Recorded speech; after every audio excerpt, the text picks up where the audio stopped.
What is going on, fellow alchemists? Welcome to Astrology. I hope you're all doing alright. Today we're doing Pluto in the third house. So without further ado, let's get stuck into this very prominent and very powerful part of the chart.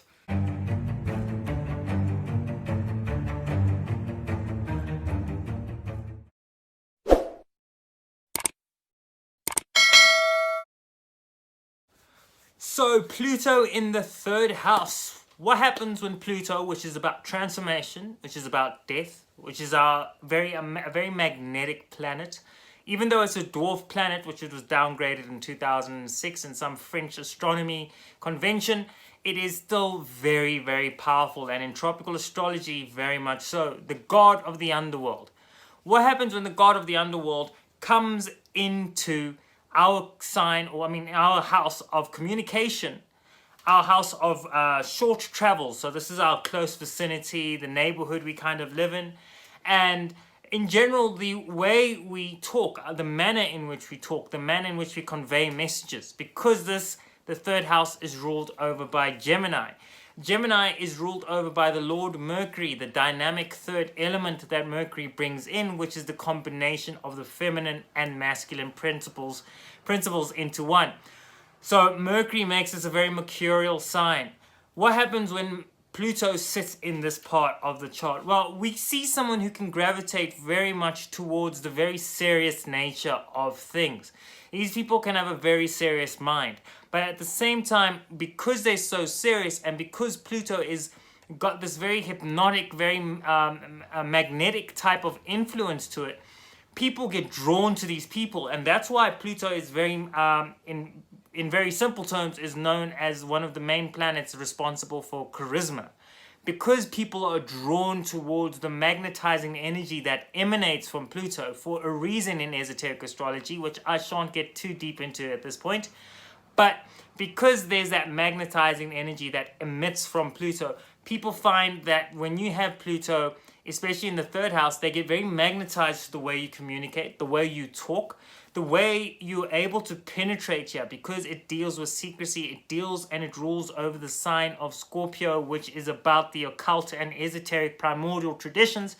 Pluto goes into things and can really absorb and extract the information hidden within. So with Pluto here, you see somebody who is exceptional at finding and extracting that information. Somebody who's exceptional at then using that information to communicate with other people and to bring that information into their, into their landscape, into their area of existence. And they do this without much conflict, even though Pluto comes from and rules over the sign that is all about conflict, which is Scorpio. Conflict through, or harmony through conflict. The real side of Pluto is seen here in its ability to really mask that conflict and come out in a very different, more ethereal nature, and that delicate subconscious approach that a lot of people who have Pluto in the third house exhibit. So it's very easy to use your words to truly influence and captivate people here. But be careful that the thing is, you could get too deep into being interested in extracting the information and the way you communicate in the dealings, because it deals with death and transformation.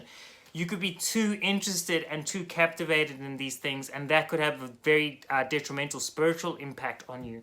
So just keep that in mind. But in general, Pluto in the third house can be very beneficial if you use this energy correctly. It is very hard to use because it's so subtle and subconscious, but once you've got a hold of it and you're able to negate it into the areas of your life that you need it to come out of, then you're very lucky to have this placement, in particular when you're trying to sway people into seeing things the way you see them, or into reaching agreements, or coming to places where people otherwise might not be comfortable with talking, but you able to bring out the taboo and make it seem more acceptable. You're able to communicate, you're able to really touch people, because Pluto is not superficial.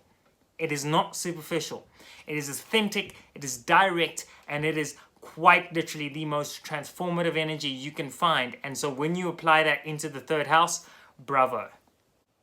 So for the alchemists, that was Pluto in the third house. I hope you really enjoyed that video and I got the message across that I'm trying to convey to you.